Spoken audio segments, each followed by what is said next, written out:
April 18, 2009. June 27, 2011. November 21, 2010. June 5, 2010. August 12, 2010. September 12, 1984. March 20, 1999. Alvin Abansado Stare, 42 years old, teacher. Ang pagtulong sa kapwa ay gawaing marangal.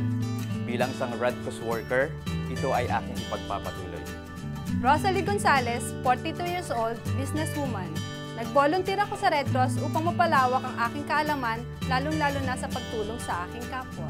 Aljan Adolfo, 18 years old, college student. Ang nanay ko ay isang miyembro ng Red Cross, kaya ako naisipang sumali dito. Ito ay isang magandang paraan upang makatulong ako sa aking komunidad. Mirna Jimenez, 50 years old, store owner.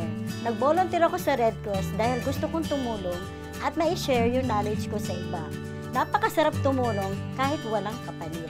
Ang araw ng pagbabolunteer mo sa Red Cross ay ang araw ng iyong pagbabago sa iyong kamalayan at kalooban.